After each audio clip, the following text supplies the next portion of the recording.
Ok, bon, on est reparti. Bon, voilà, ça, il y a eu un petit plantage là de logiciel. C'est ça, l'informatique. L'informatique. On va parler de méthode, de savoir-faire, mais bon, là, il y a encore un petit ajustement en matière de méthode. Hein.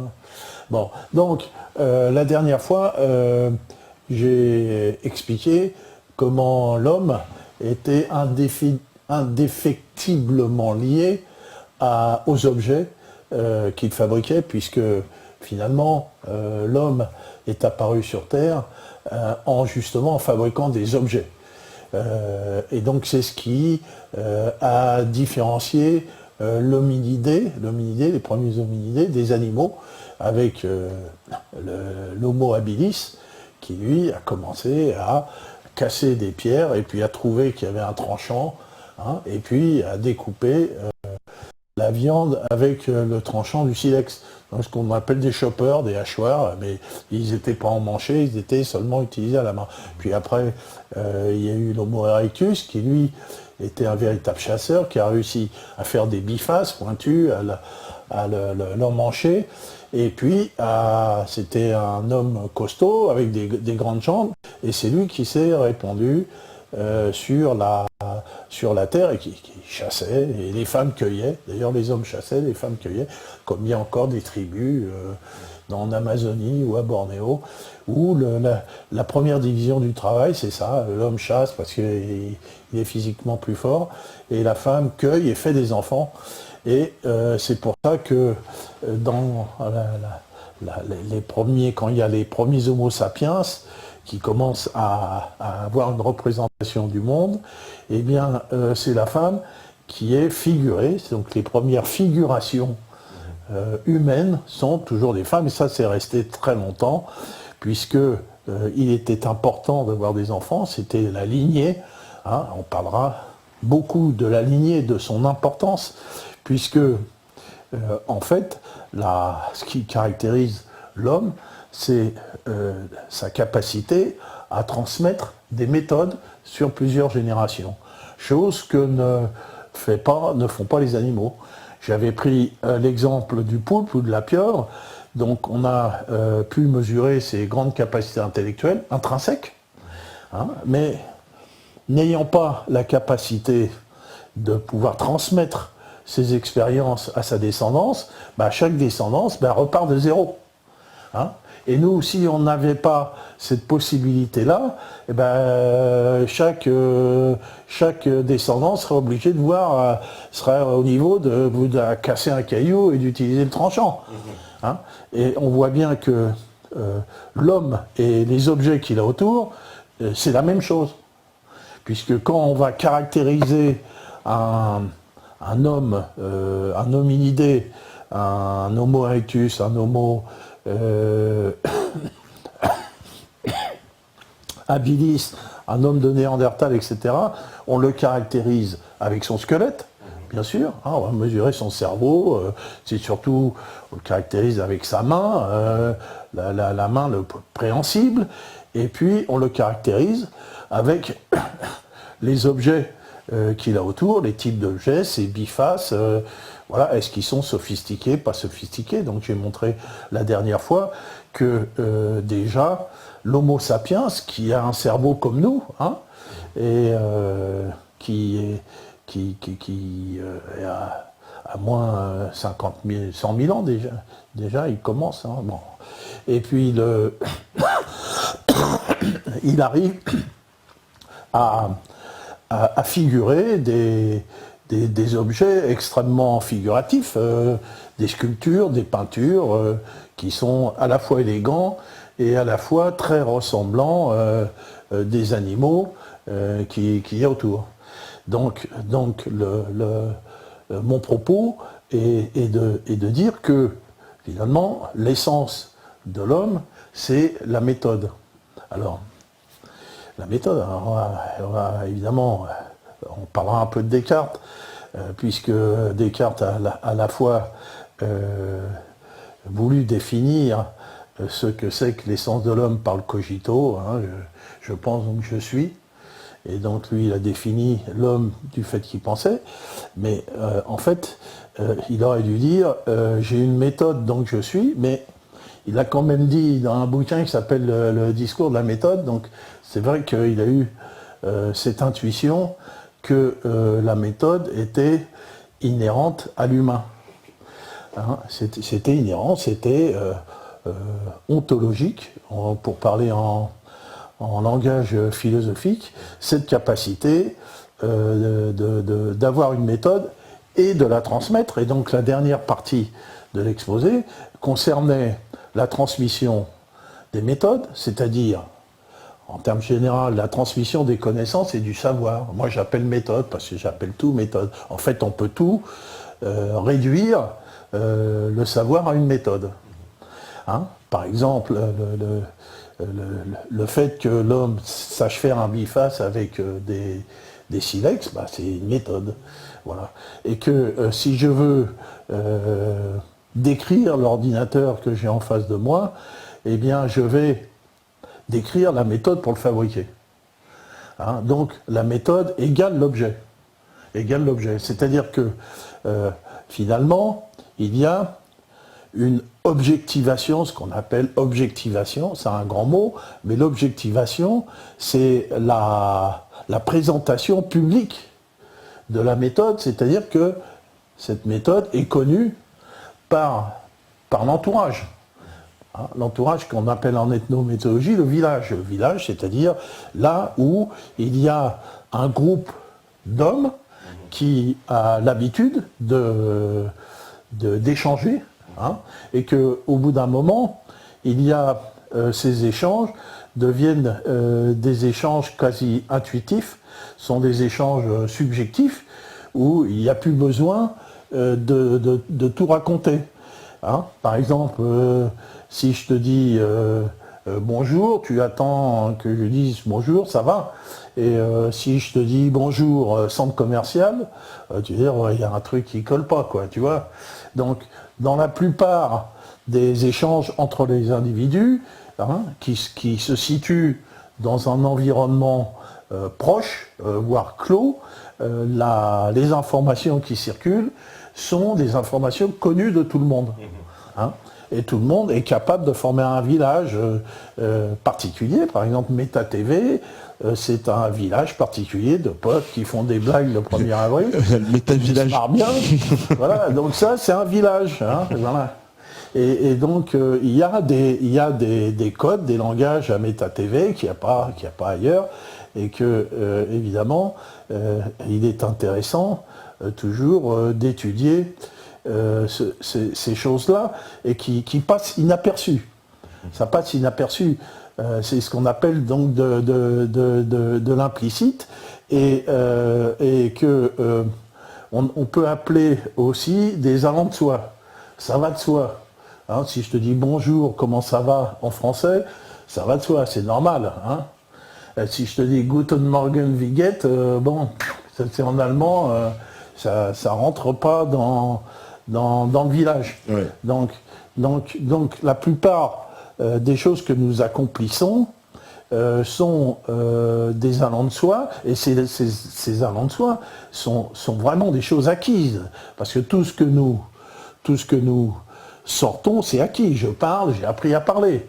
Je marche, j'ai appris à marcher.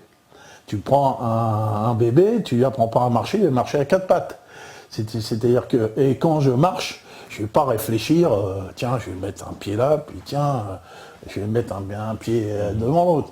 Donc j'accomplis instinctivement tout un ensemble de gestes et de choses. Quand je parle, j'utilise le français, voilà, avec mon accent parigot d'il y a 50 ans, et donc je réfléchis pas à chaque mot quand je parle. Voilà.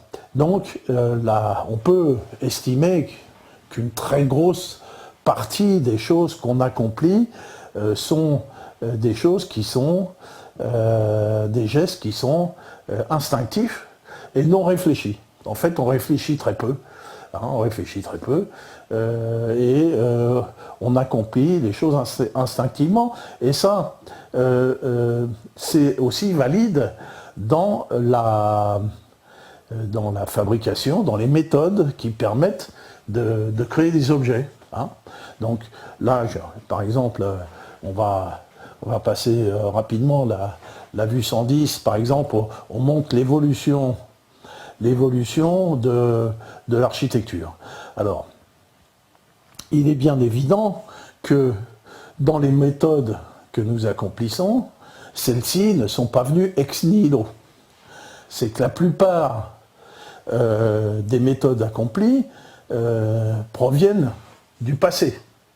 Hein, c'est-à-dire que, évidemment, même cet ordinateur-là, même mon téléphone portable, on verra tout à l'heure, tiens, je ne sais pas où il est mis, et finalement, il provient d'inventions d'Enrico Fermi au XIXe siècle, et que, ici, mon ordinateur portable provient de l'invention des propriétés du silicium en tant que semi-conducteur qui ont été faites dans les années 40-50. Et si donc on voit que chaque génération va utiliser les méthodes précédentes et donc pour améliorer ou accomplir les choses. Donc on sait que chez l'homme, la transmission du savoir, la transmission des méthodes, se fait du plus âgé vers le plus jeune, hein, toujours, c'est normal, et se fait du passé vers le présent, et que quand on va observer une méthode, hein, on voit son évolution. Hein, je donne par exemple un exemple avec la vue 110, qui est un arc de plein cintre, l'arc de plein cintre qui a été inventé par les Romains, et que eux, ils faisaient toute leur architecture avec des arcs de plein cintre. Ils se cassaient pas la tête, ils faisaient tout était pareil. Donc, qui était décliné en voûte, hein, en longueur, ou en rond, en coupole. Mais, voilà, ils savaient faire ça, et ils ont toujours fait comme ça. Et que l'arc de plein cintre a été utilisé pendant très très longtemps, jusqu'à la fin du XIIe siècle, où, là, sur la vue 111, il y a un mec qui a trouvé que, finalement, c'était mieux, ça tenait mieux avec un arc en tiers-point, parce que finalement, donc il monte des pierres, c'est pareil, mais il a fait juste une petite modif. Tu vois, donc on voit que ce savoir, c'est un savoir qui fonctionne par mutation, c'est-à-dire qu'on ne peut pas tout bouleverser dans le savoir, si tu veux, tu vois. Hein, voilà. Si au Moyen-Âge, ils avaient inventé le béton, les autres, ils auraient dit non, t'es fou. Là, il y a une petite mutation qui fait qu'avec l'arc en tiers-point, on peut monter ce système d'architecture sur des colonnes et ouvrir des fenêtres. Hein, voilà, donc lui, il a trouvé on va dire, cette modification de mettre la clé de voûte. Alors au lieu de faire un arc qui est un cercle, donc il fait un arc qui est en pointe, un tiers-point, et on voit que les poussées latérales sont moindres. Hein, voilà. Et donc on sait que plus l'arc est élevé, hein, plus les poussées sont évidemment importantes. Alors quand on faisait des églises en architecture romane, on ne pouvait pas faire des grandes fenêtres. Il fallait des murs très très lourds, hein, extrêmement lourds, pour empêcher que la voûte n'éclate tout, parce que tu as des poussées horizontales extrêmement importantes. Alors qu'avec l'arc en tiers-point, la poussée horizontale est beaucoup moindre, et donc avec ça, on a réussi à faire alors donc là, sur la vue suivante, la vue 112, là, on voit que cette invention de l'arc en tiers-point, finalement, on voit la partie droite et la partie gauche, donc on voit les vecteurs de force en bas, hein, entre l'arc de plein cintre et l'arc en tiers-point. Donc on voit que les vecteurs de poussée latérale en arc de tiers-point sont moindres, mais aussi on voit sur la vue droite que, en fait, le tiers-point s'approche de l'idéal. Et l'idéal, c'est la chaînette. Bon, ils ont fait ça par tâtonnement, ils n'avaient pas d'ordinateur. Hein, c'est-à-dire que si tu prends une chaînette et si tu la mets comme ça, tu vas avoir une forme parabolique, et qu'on voit que cette forme parabolique est inclus dans le tiers-point. Tu vois? Donc, le type, en essayant, il a trouvé la forme idéale architecturale pour que ça tienne. Et donc, ça leur a permis, donc, après à la vue 112, eh bien, de pouvoir, au lieu de faire porter ces voûtes sur des murs, ils ont pu les faire porter sur des colonnes et faire cette forme connue dans les églises gothiques, qui est une structure extrêmement solide et qui permet de dégager des fenêtres, puisque le but de ces gens-là, à l'époque, de la religion, c'était de montrer que la lumière de Dieu venait de haut. Donc l'idée, c'est que les cathédrales soient envahies de lumière venant du sommet de la cathédrale. Donc c'est pour ça qu'ils ont voulu qu'il y ait des verrières importantes dans ces cathédrales. Donc quand tu vas dans une cathédrale gothique, tu vois des verrières, quand tu vas à Saint-Denis, tu vois ces immenses verrières sur très peu de colonnes. Il y a plus de verre que de pierre dans ces cathédrales, et que par contre, tu vas dans des cathédrales romanes qu'il y a dans le midi de la France, tu vois qu'il y a des toutes petites fenêtres. Et bon, d'ailleurs, il y a eu des implications, puisque dans ces cathédrales romanes, on faisait des fresques, donc il n'y a plus de peinture, et que dans les cathédrales gothiques, il n'y a plus de murs, donc on a fait des vitraux et pas de peinture. Bon, enfin, on ne va pas parler de tout. Donc là, on voit très bien qu'il y a un enchaînement de savoir-faire du passé vers le présent, et on peut voir que l'évolution n'est pas forcément, dans certains cas, extrêmement importante, parce que j'ai mis dans la vue 114 un tailleur de pierre du XIIe siècle, et dans la vue suivante, 115, un tailleur de pierre d'aujourd'hui. Ouais. Ils ont quasiment les mêmes outils. Ça se ressemble, ouais. Ils ont quasiment les mêmes outils, et donc évidemment, maintenant, on fait de l'architecture métallique et on fait du béton. Mais si on veut faire de l'architecture en pierre, on fait comme on faisait au Moyen-Âge, exactement de la même façon. Et que, évidemment, le compagnon, qui est un tailleur de pierre aujourd'hui, donc, est investi de toute la tradition des tailleurs de pierre qu'il y avait avant, quoi. Je ne sais pas combien de temps il faut pour former un vrai tailleur de pierre, mais il faut du temps. C'est du boulot. Donc on voit que, de la même manière que le père du Paléolithique montrait à son fils comment on fabriquait un biface, et comment on voit que la tradition architecturale a une filiation qu'on peut suivre, qui vient du passé, et que dans les savoir-faire, on ne peut pas couper ce passé, et on verra que dans toutes les technologies, même les plus pointues, toutes les technologies, même surtout les plus pointues, sont toujours assises sur des inventions passées. Donc là, j'ai pris un autre exemple rapide quand même, avec la vue 116, qui est l'exemple du menuisier. Donc vous voyez la vue 116, vous voyez un menuisier du Moyen-Âge avec une scie, et vous verrez que cette scie est strictement identique. Mon père, il avait la même.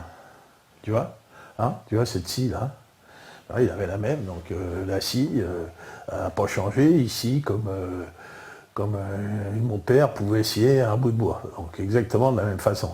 Et puis on voit que dans la vue 117, un atelier de menuisier de la fin du Moyen-Âge. Bon, moi j'ai un peu au lycée, on apprenait à faire de la menuiserie, on avait un rabot, on nous apprenait surtout à raboter des planches droites, qu'il n'y ait pas des biais, tu vois, qu'il y ait les mêmes distances d'un côté et de l'autre. Et cette menuiserie basique, c'était strictement la même, et les outils, strictement les mêmes. Et donc on voit aussi, alors ce qui est intéressant, c'est Robert Campin, dont je te parlais tout à l'heure, la vue 118, Robert Campin qui est un peintre français franco-flamand, il était de Valenciennes, du 15e siècle, mi-15e siècle, et à cette époque-là, les peintres, ils peignaient comme des photos, quoi. C'était cette période, c'était extrêmement précis, même les arrière-plans, et on voit que donc dans la vue suivante, la vue 119, on voit les outils, hein, on a agrandi les outils qu'il y a sur la table, et comme c'est fait avec une grande précision, et quasiment comme une photo, on voit un rabot, on voit des gouges, un marteau, et une paire de tenailles qui est strictement similaire, on voit des clous, hein, et que on voit que c'est la même chose que ce qu'il y a maintenant, si on veut s'amuser à bricoler. Bon. Mais on voit après dans la vue 120 un atelier de menuiserie du 19e siècle. Donc l'atelier de menuiserie du 19e siècle est strictement similaire à un atelier de menuiserie du Moyen-Âge. Hein, mais là maintenant, on voit un atelier de menuiserie dans la vue 121 aujourd'hui, ben là ça a changé, parce que c'est plus que des machines. Les rabots sont des machines et tout. Hein, bon. Mais ça, c'est un atelier de menuiserie industrielle. Le petit artisan qui veut faire sa porte ou faire des placards, bah, il a un atelier de menuiserie comme au 19e siècle. Donc on voit l'objet du propos, c'est que ces méthodes, évidemment, sont transmises. Hein, ce sont des méthodes transmises. Alors elles sont transmises de deux manières, parce qu'on a vu que l'individu agit en grande partie sans réflexion. Donc quand tu vas raboter, au bout d'un moment, tu ne vas pas réfléchir comment tu rabotes, quoi. Le menuisier, il rabote d'une façon spontanée, il rabote bien.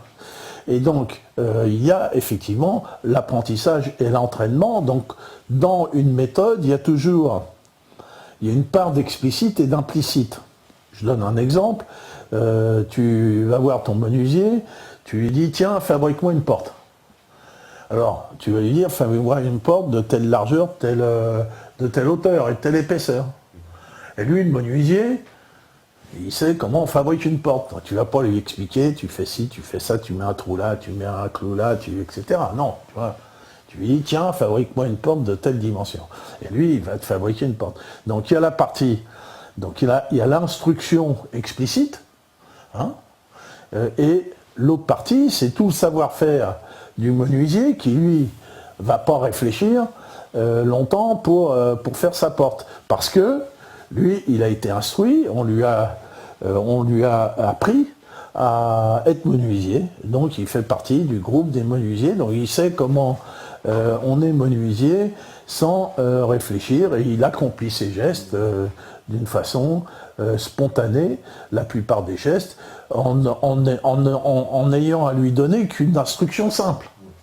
Hein, donc ceci aussi montre que dans les échanges que nous pouvons avoir, la plupart de ce qu'on échange est connu des deux côtés, donc 80 ou 90% de ce que je raconte, vous le savez déjà, et que par contre, j'apporte quelques éléments supplémentaires, et que le fait que vous connaissez la plupart des informations que je vous donne me permet d'être crédible. Hein, voilà. Je suis crédible parce que on est dans le même village, on partage la même culture et vous me croyez. Alors, évidemment, il pourrait se faire que si vous étiez des hommes d'il y a 3 siècles, bah, vous penserez que je suis yoyote de la touffe, que je raconte des histoires et que je suis bon à enfermer. Et si c'était 5 ou 6 siècles avant, vous me colleriez sur un bûcher et foutriez le riff là, pouf, et puis cramé, quoi, parce que là, c'est... Non. Donc, pour le XVIe siècle, je suis bon au feu, quoi, hein, comme Giordano Bruno, donc on va parler. Voilà, donc la manière d'échanger, la crédibilité, elle est liée, évidemment, à une époque donnée. Hein, voilà, à une époque donnée. Mais elle est liée à une époque donnée, mais il n'empêche que nous trimballons derrière nous tout le passé.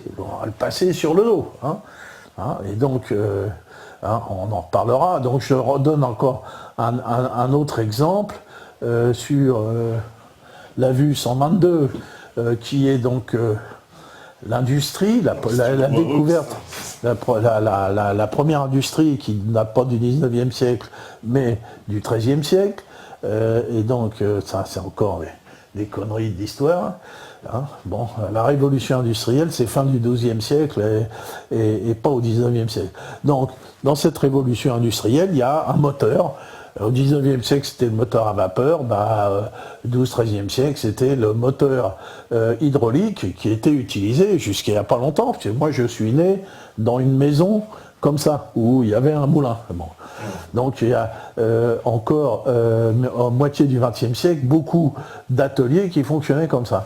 Et là, on voit ici, dans cette première usine cistercienne du XIIe siècle, les premiers marteaux-pilons, hein, c'est-à-dire qu'on utilisait des marteaux-pilons pour forger le fer, actionnés par une roue à aube et puis une came qui descendait, la came, et qui faisait monter le marteau, puis la came échappait, puis pouf, le marteau il tombait de son poids sur le fer, et comme ça, on pouvait travailler, faire des épées, des clous, tout ce qu'on veut, parce qu'on faisait beaucoup de choses.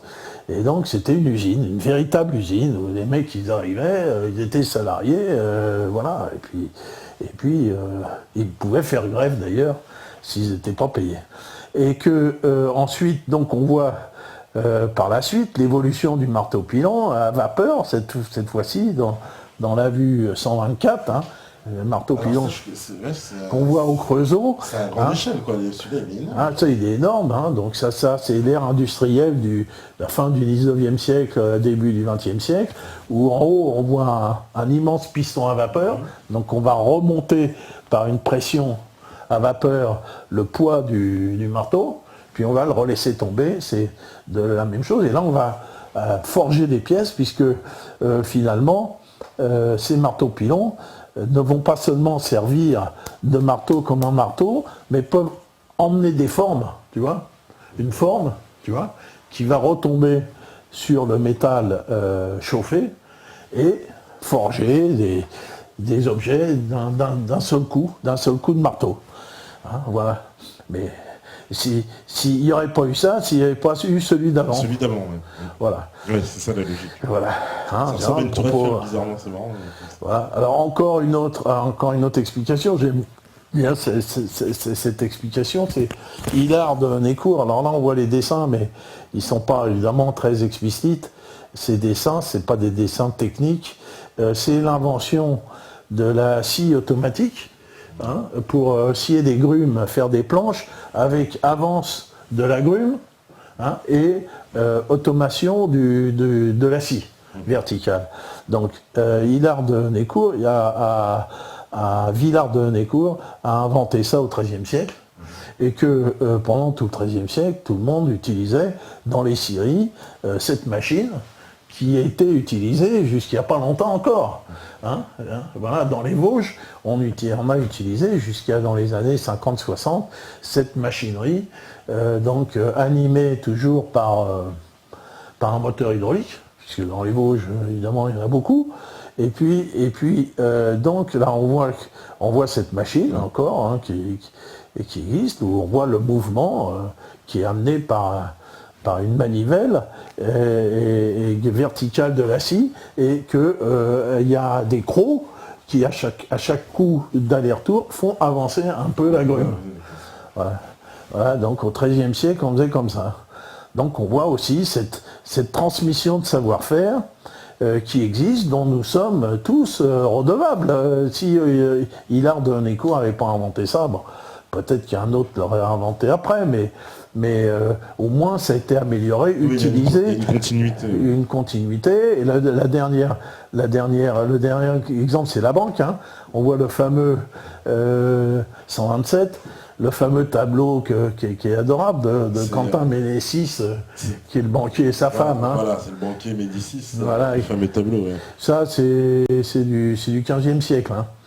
Voilà, donc voilà, il compte la monnaie. Hein, c'est le banquier, ça vient de quoi? Banque, c'était les bancs, hein, des changeurs. Il y avait le pont au change. Le pont au change, ouais. Hein, donc les types, ils mettaient des tréteaux et ils mettaient un plateau, et ce qu'on appelait ça un banc. On l'appelait ça un banc. On appelait ça un banc. C'est devenu un banc. Mais d'ailleurs, on met à banc, il y a un C. Tu vois, hein. Donc on disait banque au Moyen-Âge, et d'ailleurs toutes les banques utilisent banque, donc ça vient du français. Hein. Et donc ils mettaient au compte au change, ils mettaient tous là leur truc, et que tu sais très bien qu'au Moyen-Âge il y avait plein de monnaies différentes, jusqu'à Philippe le Bel, qui a unifié tout ça. Et que, évidemment, quand tu arrivais dans une ville, la première chose que le marchand il faisait, c'était de changer sa monnaie. Qui donnait lieu d'ailleurs à moult d'escroqueries. Et donc, là, on voit que quand un médecin, il compte les différentes monnaies qu'il a pu avoir, et à chaque fois, quand il changeait, hein, dans ce fameux compte au change, à chaque fois, il se faisait une petite gratte quand même. Hein. Voilà, donc il devenait riche. Et donc, la banque est devenue ce qu'il y a maintenant, la figure 128. Hein, donc, la banque a été inventée par des Italiens à la fin du XIIe siècle, toujours, parce que à cette époque-là, on a inventé pratiquement tout ce qui existe aujourd'hui. C'est-à-dire, on a inventé l'industrie, c'est-à-dire le travail parcellisé. On a inventé le travail automatisé avec les roues. On a inventé les sociétés par action. Hein, et on a inventé la banque, on a inventé le paiement par écriture, toujours les Italiens. Hein, tu sais que ils ont inventé la lettre de crédit, donc les marchands qui... Ils ne se sont pas inspirés aussi du monde musulman, parce que le monde musulman était très avancé aussi là-dessus. Je ne sais pas, je ne peux pas te dire. Parce que même les chèques et tout, il paraît que c'est du monde musulman, même le mot chèque, de toute façon... C'est possible. C'est possible. C'est possible et crédible parce que ils avaient évidemment des contacts extrêmement importants, notamment ces Italiens qui se baladaient partout dans le monde. Exactement, ils faisaient beaucoup de business. Beaucoup de business avec les Vénitiens énormément. Ouais. Mais là, ça vient de Florence, mais peu importe. Hein, c'est tout à fait crédible. De toute façon, il y avait des échanges perpétuels entre le monde musulman et le monde chrétien, surtout après les croisades, et que le monde chrétien a beaucoup pris du monde musulman, même en matière de philosophie, hein, avec ce qu'ils appellent Averroès. Averroès, oui, bien sûr.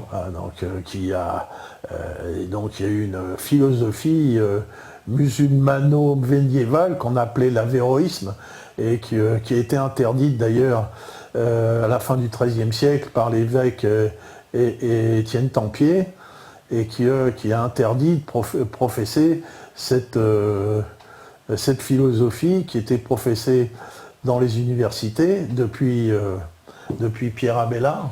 Ouais. Et donc, en fait, Averroès, on parlait de l'univers infini, bah lui aussi, il disait que l'univers n'avait pas été créé, qu'il était infini, qu'il était toujours là, qu'il serait toujours là. Et ça, cette idée, ça vient quand même d'Aristote. Hein. Donc les Arabes étaient un peu plus aristotéliciens que les autres. Et donc les Français de l'Université de Paris, ont trouvé ça très très chouette, et surtout Abélard, qui dialoguait beaucoup avec le monde musulman. D'ailleurs, il a écrit Dialogue entre un chrétien, un musulman, un juif. Hein, et évidemment, c'était des pensées qui sentaient le soufre. D'ailleurs, lui, il a eu beaucoup à pâtir, Pierre Abélard, et notamment, il a institué la philosophie du doute. La philosophie du doute qui elle, investira toute la pensée humaine. Hein, donc, il a dit que la première clé de la sagesse est d'avoir un doute perpétuel, parce que qui doute cherche à connaître la vérité, et donc finalement le doute est le moteur du savoir lui-même. C'est-à-dire, si tu ne doutes pas, tu ne vas pas aller chercher mieux. Hein.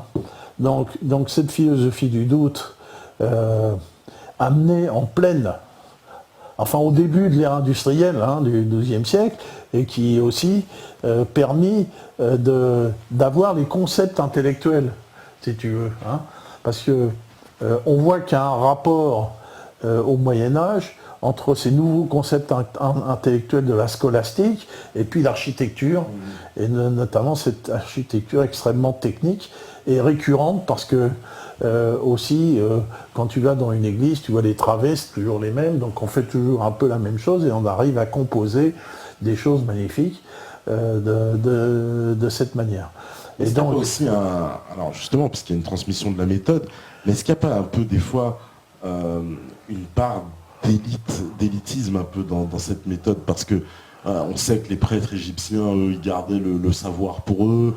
Quelque part, c'est toujours une élite qui transmet le savoir. Alors effectivement, c'est toujours... oui et non, ça dépend quel savoir. Le menuisier, le tailleur de pierre, le maître. Hein, donc on parlait de maître menuisier, c'était toute une hiérarchie qu'il y avait chez les artisans, mais une hiérarchie extrêmement lourde et qu'il fallait absolument respecter, qui allait du plus ancien au plus jeune. Et la rétention du savoir n'était pas dans la tradition occidentale. Elle était surtout dans la tradition chinoise. Alors, il y a ce que tu me dis, ça explique une des mésaventures qui est arrivée à l'horlogerie, parce qu'on sait que la première horloge était chinoise. Mais en Chine, cette horloge-là était dévolue à l'empereur, donc on n'a jamais voulu en faire d'autres. Tandis que le type qui a inventé l'horloge, qui a réinventé l'horloge, puisqu'elle était chinoise, au XIVe siècle, lui, la première chose qu'il a fait, c'est d'expliquer à tout le monde comment on faisait les horloges. Alors, rétention.